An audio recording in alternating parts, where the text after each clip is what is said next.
여러분, 성경에 보면 풍랑에 관한 기사가 자주 등장을 합니다. 구약 성경을 보면 요나가 겪었던 풍랑이 있지요. 복음서를 보면 주님의 제자들이 갈릴리 바다에서 겪었던 풍랑이 있습니다. 예수님과 함께 배를 타고 가는데도 불구하고 큰 풍랑이 일어났습니다. 또 오늘 본문에 보면 바울이 겪었던 풍랑이 있습니다. 그런데 이 풍랑에 대한 기사를 대할 때마다 우리는 언제나 귀중한 사실 한 가지를 깨닫게 됩니다. 풍랑의 배후에는 항상 하나님의 놀라우신 섭리와 하나님의 선하신 뜻이 있다라고 하는 사실입니다.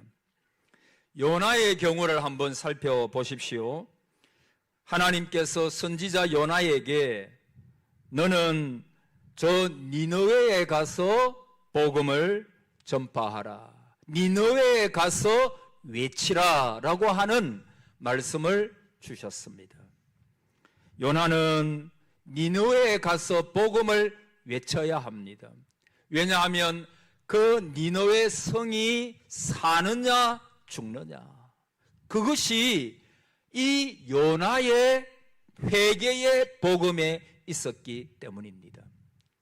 그 성에는 악독이 참 많았습니다. 죄악이 관영했습니다.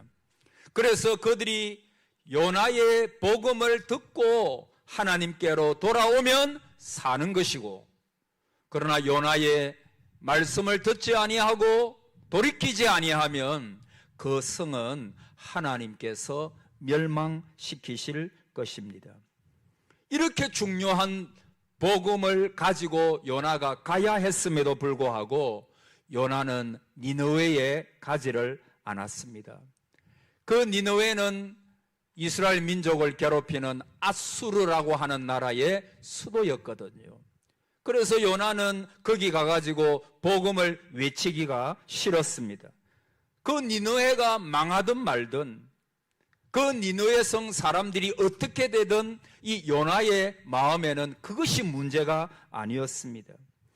요나는 그 성 사람들이 싫었던 거죠. 그래서 하나님의 말씀을 거역하고 니느웨로 가지 않고 반대 방향인 다시스로 가는 배에 올라탔습니다. 배 밑창에 내려가 가지고 잠이 들었습니다. 그러나 하나님은 요나를 그냥 내버려 두지 않았습니다. 큰 풍랑을 일으켰습니다. 요나는 제비 뽑는 일을 통해서 깊은 바다에 던져졌지요. 물고기 뱃속에 들어가게 됩니다. 결국 요나는 실컷 고생하고 나서 하나님께서 본래 명하신 그 니느웨에 가서 복음을 전하게 됩니다. 회개의 복음을 전하게 됩니다. 그 결과는 여러분이 잘 아십니다. 회개할 것 같지 않았던 그 니느웨 성 사람들이 어른부터 아이에 이르기까지 동물들도 다 하나님 앞에서 겸허하게 자기의 죄를 사람들은 고백하고 하나님 앞에 회개하였습니다. 여러분, 인간적인 면에서 생각한다면 요나는 실패했죠. 자기의 뜻을 이루지 못했습니다. 그런데 과연 그것이 그에게 실패였습니까? 만일 요나가 자기의 뜻대로 다시스에 무사히 도착했다면 어떻게 생각하겠습니까? 아마도 내가 성공했다고, 계획된 대로 이루어졌다고 좋아했을 것입니다. 그러나 과연 그렇게 된다고 해서 그것이 성공입니까? 여러분, 그렇지 않아요. 돌이킬 수 없는 영원한 실패가 되고 말았을 것입니다. 그는 실패자로 낙인 찍혔을 것이고 불순종한 선지자로 더욱 각인되었을 것이고, 그는 어쩌면 하나님 앞에 버려지게 되는 그런 운명을 맞이했을지도 모릅니다. 따라서 요나가 하나님의 말씀을 불순종하여 나아갈 때 큰 풍랑이 일어나 가지고 물고기 뱃속에까지 들어가게 되었다는 사실은 그에게 참으로 다행한 일이 아닐 수가 없어요. 요나가 겪었던 풍랑은 그런 의미에서 보면 화가 아니고 복이 되었습니다. 실패가 아니고 성공이 되었습니다. 여러분, 우리도 똑같아요. 인생 항로를 배를 타고 노를 저어 가야 하는 그러한 것이 바로 인생 아니겠습니까? 자, 인생을 가다 보면 풍랑을 만난 요나처럼, 제자들처럼 우리는 많은 인생의 풍랑을 맞이할 수 있습니다. 어떤 분은 환란의 풍랑을 만납니다. 어떤 분은 실패의 풍랑을 만납니다. 어떤 분은 질병의 풍랑을 만납니다. 어떤 분은 말할 수 없는 슬픔의 풍랑도 만납니다. 여러 가지 풍랑을 저와 여러분이 만납니다. 오늘 여기에도 저는 그렇게 생각합니다. 여러분 가운데도 지나간 일주일 동안 살아오면서 남에게 말할 수 없는 풍랑을 인하여 절망하고 낙심한 마음에서 무너진 마음으로 이 자리에 앉아 계시는 분 분명히 있을 겁니다. 겉으로는 말은 안 하지만 내 마음속에 막막한 인생길, 내가 앞으로 어떻게 살 것인가, 나의 앞길은 어떻게 될 거고 내 가정은, 내 자식들은 어떻게 될 것인가, 나의 삶의 운명은 어디로 갈 것인가, 정말 이런 엄청난 고민, 엄청난 질고, 이런 것들 때문에 잠을 이루지 못하고 오늘 이 자리에 나온 분들 많이 저는 있다고 생각합니다. 그러나 반드시 저와 여러분이 명심해야 될 것은 풍랑만 바라보면서 낙심하거나 좌절해서는 안 된다는 것입니다. 다시요, 풍랑만 보고 절대 낙심하거나 절대 원망하거나 좌절하지 마십시오. 풍랑의 배후에 있는 하나님의 섭리와 선하신 뜻을 발견해야 합니다. 오늘 바울의 풍랑을 보십시오. 바울은 지금 죄수의 몸으로 잡혀가고 있습니다. 그가 로마 시민권을 가진 자였죠. 그래서 그가 로마 황제에게 상소했습니다. 그때 로마 시민권자가 그 황제에게 상소를 하게 되면은 어떤 일이 있어도 황제에게 가서 재판을 받아야 됩니다. 많은 사람들이 이 바울을 무시했죠. 그러나 나중에 보니까 로마 시민권을 가지고 있는 사람입니다. 그가 로마 황제에게 상소했습니다. 나중에 보면 로마에도 복음이 전파되고 이것이 전 유럽에 전파되고 그리고 미국에 건너가게 되고 그리고 우리나라에게까지 복음이 오게 되는 그 하나님의 놀라운 섭리. 이 바울은 로마 시민권자로서의 그 모든 권리들을 마음껏 사용하는 것입니다.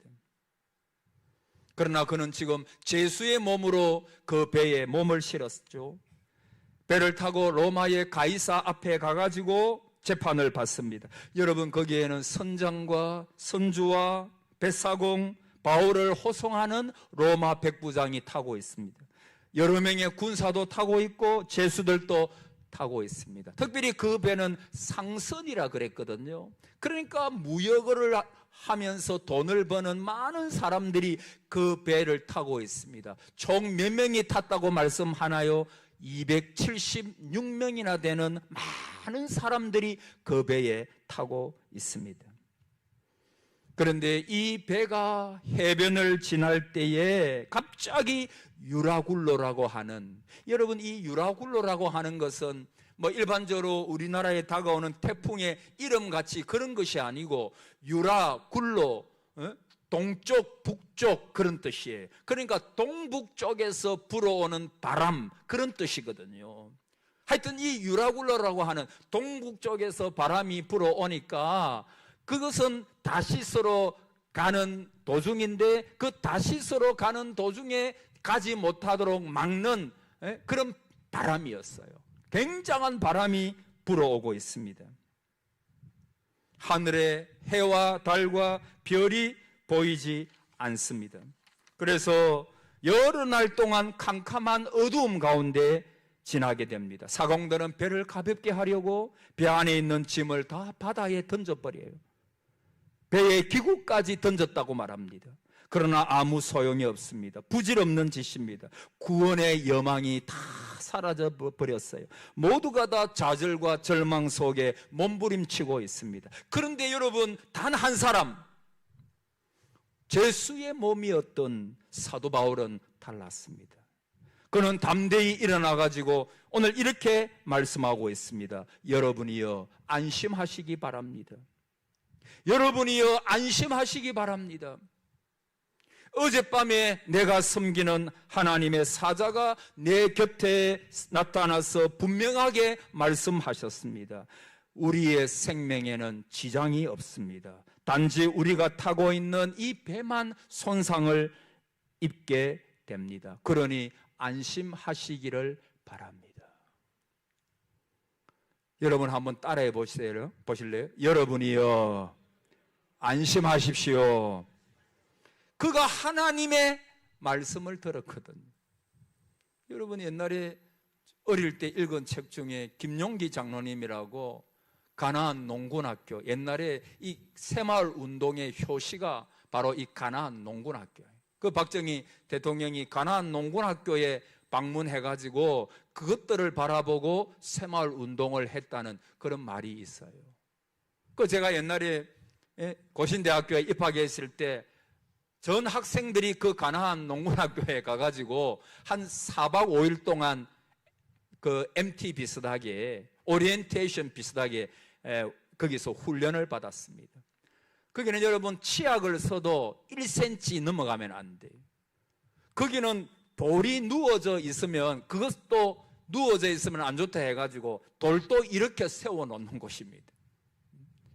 그리고 잠도 4시간, 5시간밖에 자지 않은 것 같아요.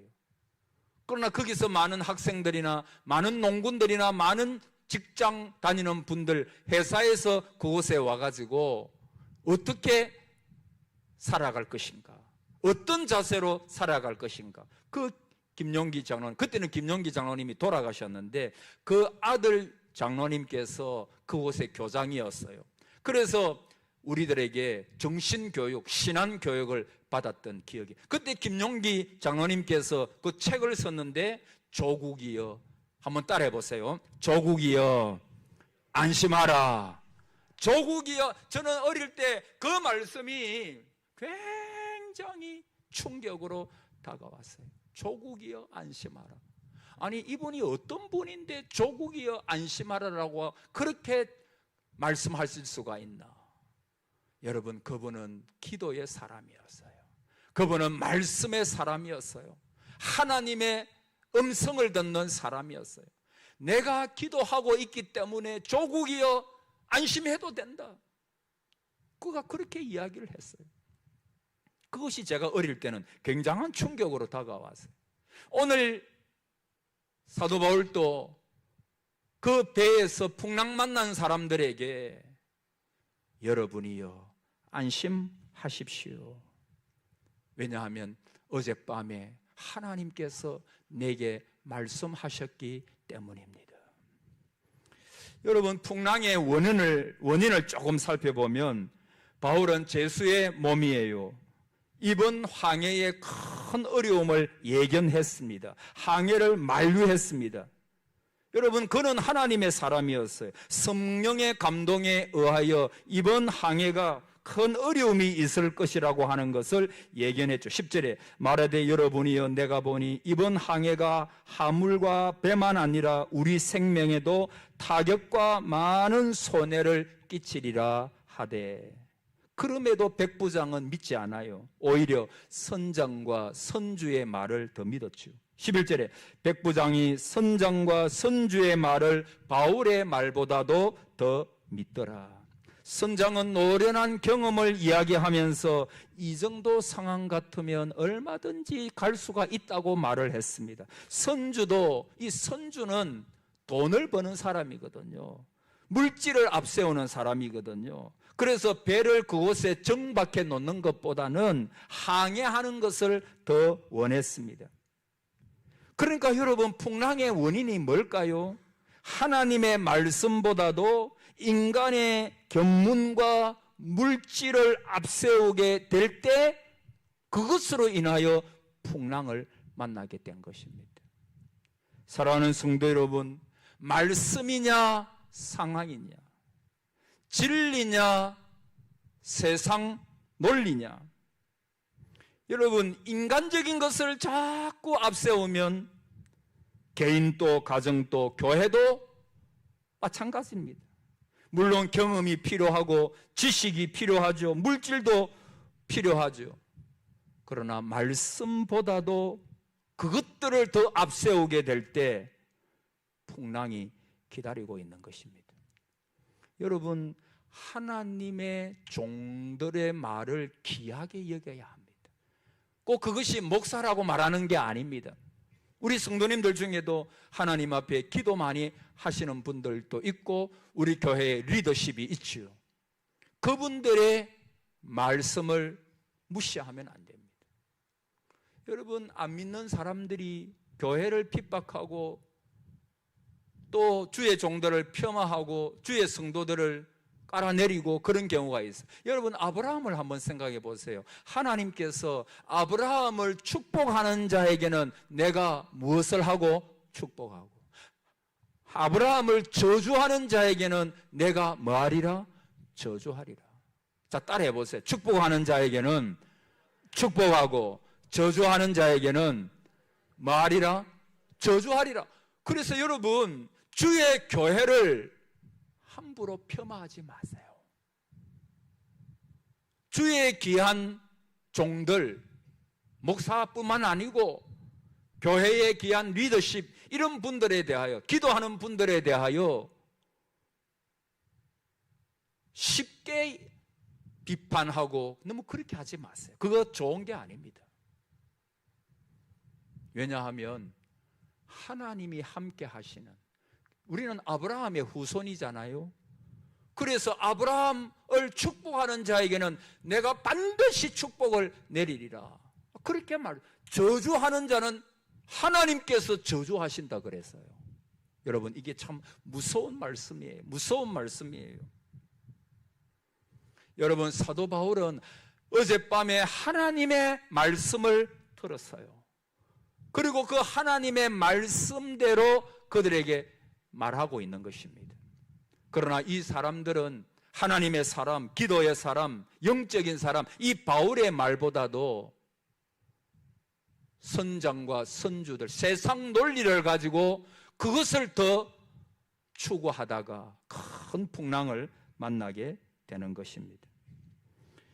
12절에 보면 그 항구가 겨울을 지내기에 불편함으로 거기서 떠나 아무쪼록 베닉스에 가서 겨울을 지내자 하는 자가 더 많으니, 따라합시다. 더 많으니. 여러분, 왜 풍랑이 일어났어요? 백부장은 다수 의견 때문에 항해를 결정한 거예요. 여러분, 그 당시에 미항이라고 하는 곳에 아주 조그마한 항구에 정착하고 있었는데 그곳은 너무 작은 곳이기 때문에 거기서 겨울을 나기가 굉장히 어려웠던가 봐요. 물질적으로도 손해고. 그래서 큰 항구에 가서 겨울을 지내자. 그래서 그곳이 바로 베닉스라고 하는 것입니다. 여러분, 다수의 의견이 다 좋은 게 아닙니다. 중요한 것이 뭐냐 하면 누가 진리 위에 서 있느냐, 누가 진리 위에 서 있느냐. 여러분, 예수님께서도 십자가에 못 박혀 죽으실 때 그 종교 지도자들과 많은 사람들, 그 당시에 정치 지도자들, 이런 많은 사람들 다수잖아요.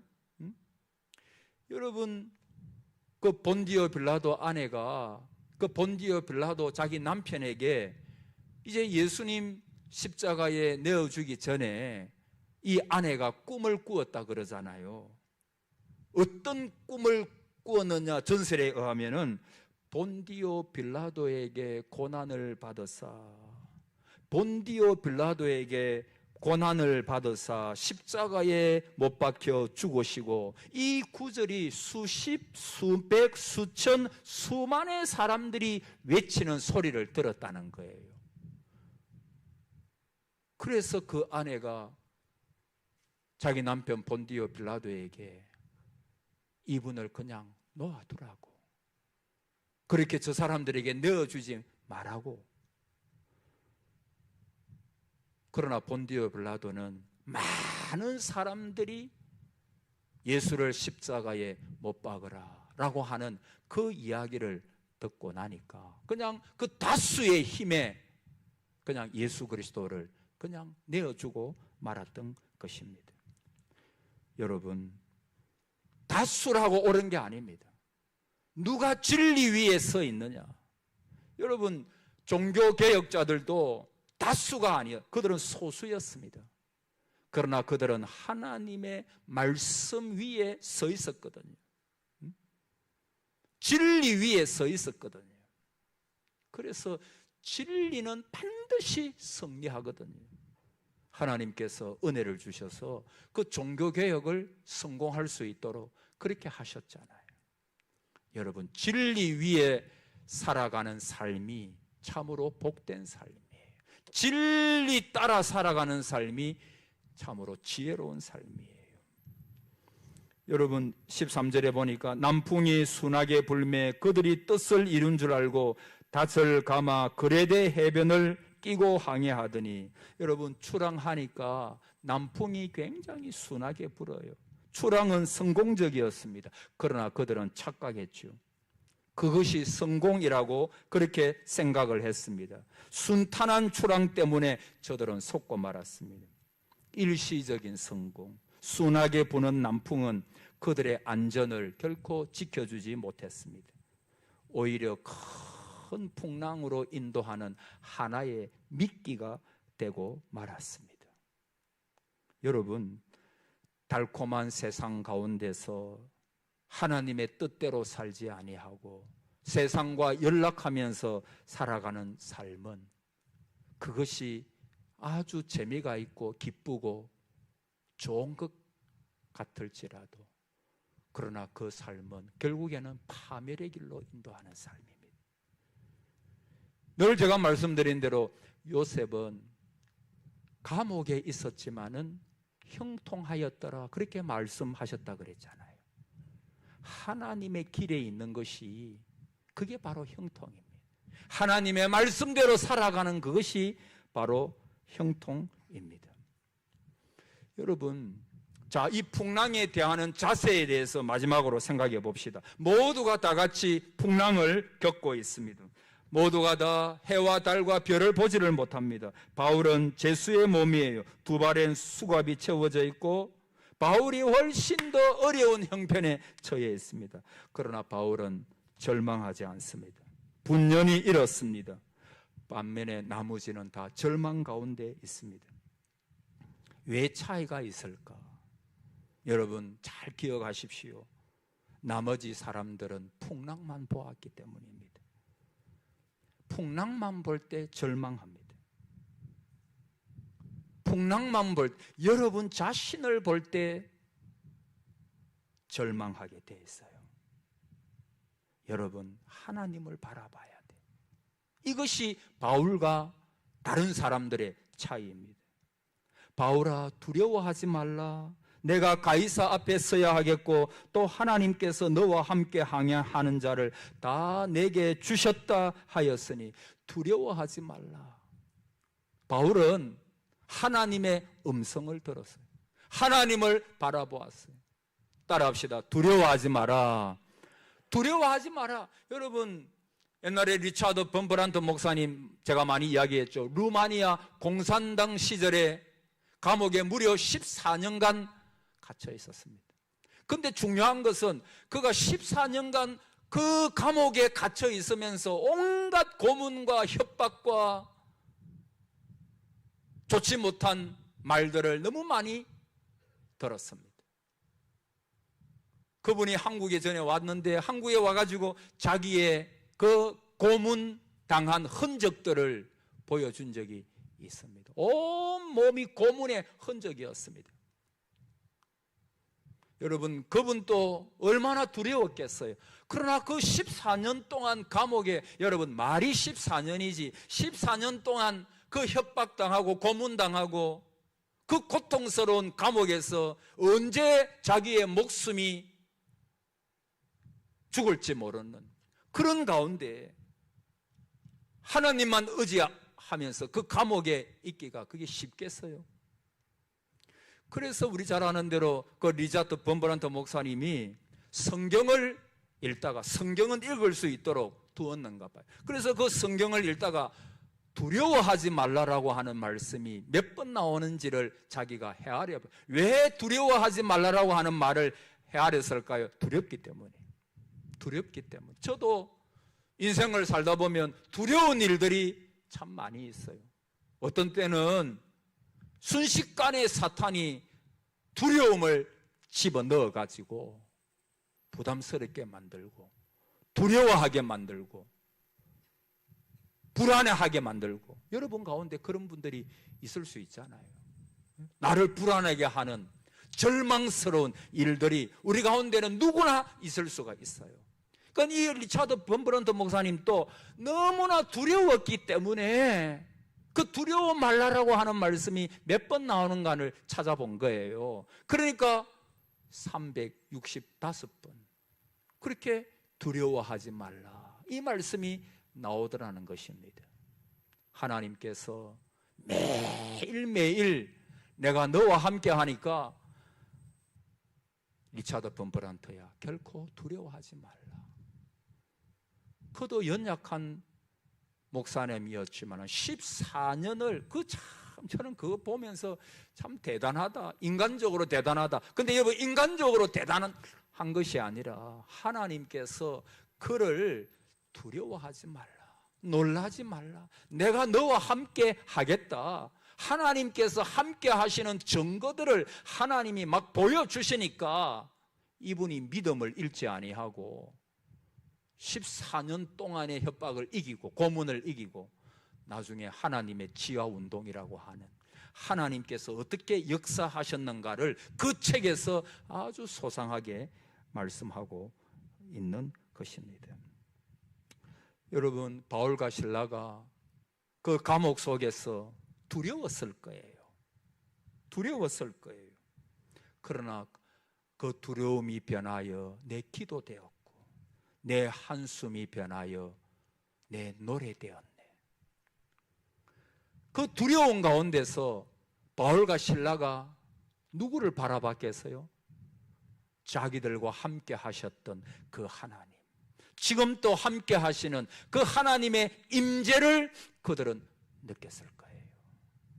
그리고 그들이 찬양하며 기도할 때 놀라운 옥문이 열리는 역사, 교회가 세워지는 역사가 일어났잖아요. 지난 금요일에, 마지막으로 지난 금요일에 제가 했던 말씀인데 한 번 더 하겠습니다. 여러분, 우리가 구약에 보면 야곱의 기도가 나오잖아요. 야곱의 기도가 나옵니다. 창세기에 그 야복 강가에서 야곱이 정말 처절한 기도를 하게 됩니다. 천사와 씨름하게 됩니다. 지금 자기 형님 에서가 자기를 죽이려고 군사 400명을 거느리고 오고 있습니다. 여러분, 그때 하나님의 사자가 마지막에 이 야곱의 허벅지 관절을 때려버리지요. 1차적으로 내가 허벅지 관절이 부러질 만큼 그렇게 간절하게 하나님 앞에 기도하면 응답을 받겠구나, 그렇게 생각해도 됩니다. 근데 왜 주의 사자가 야곱의 허벅지 관절을 치겠습니까? 여러분, 야곱에게는 두 가지 장기가 있었는데 하나는 거짓말입니다. 야곱 자체가 뜻이 뭐예요? 속이는 자. 이름도 어떻게 그렇게 지었는지 하여튼 야곱은 속이는 자였어요.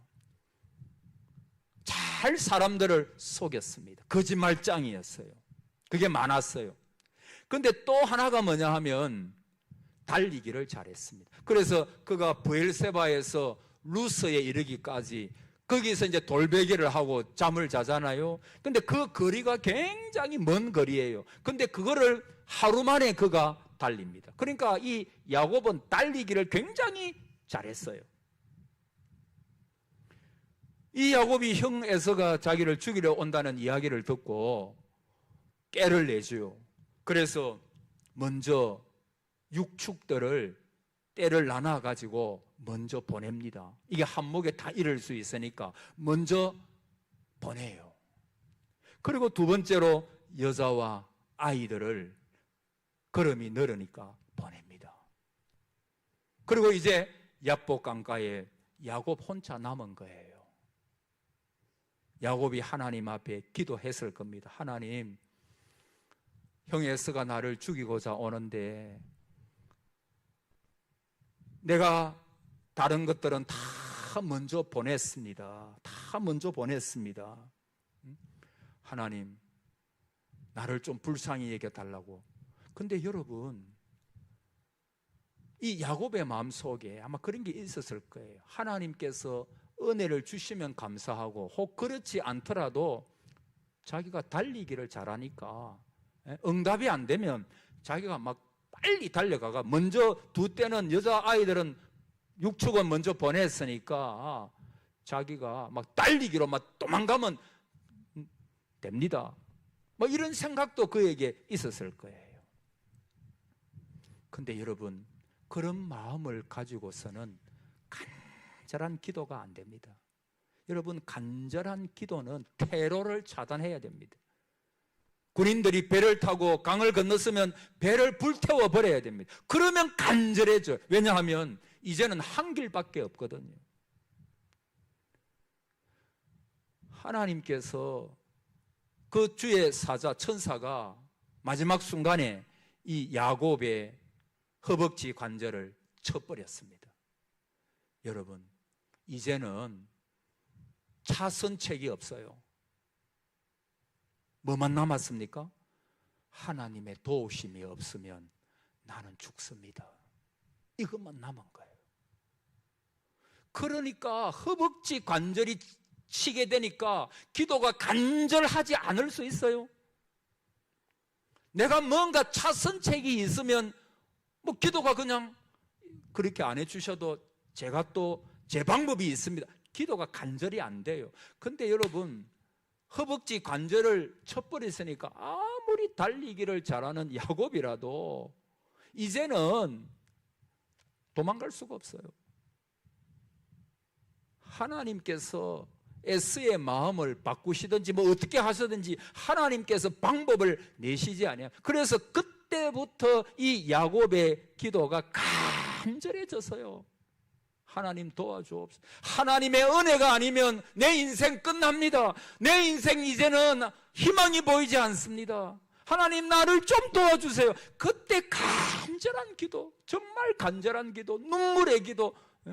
예수님께서 땀방울이 핏방울이 되기까지 기도하셨듯이 그런 간절한 기도가 야곱에게도 있었던 거예요. 야곱에게. 여러분, 야곱에게 큰 풍랑은 하나님을 만나는,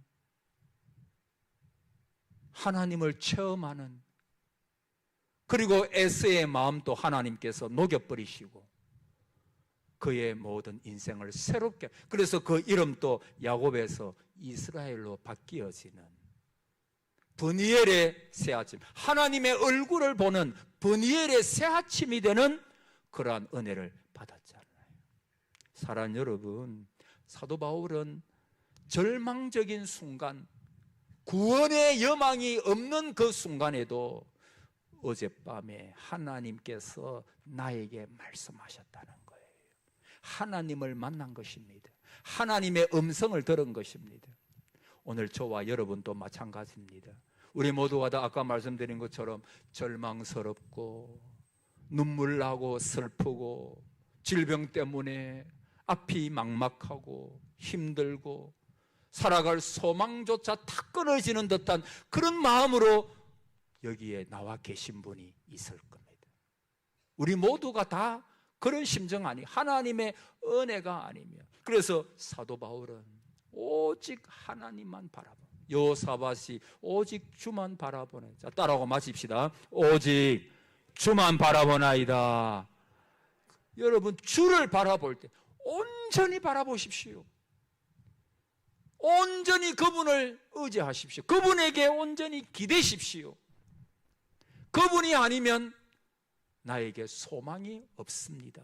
그런 뜨거운 마음이 있기를 축복합니다. 그런 간절한 마음이 우리 속에 있어야 돼요. 그렇지 아니하면 늘 불안에 떨다가, 늘 염려하다가, 늘 좌절하고 낙심하다가 세월을 다 보내요. 이것도 합력하여 하나님께서 선을 이루실 것이다. 할렐루야. 이런 믿음을 가지시기 바랍니다.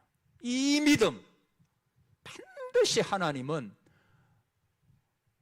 여러분이 망하게 하지 않습니다. 죽도록 하지 않습니다. 합력하여 선을 이루고 그 모든 것이 변하여 찬송이 되게 하시고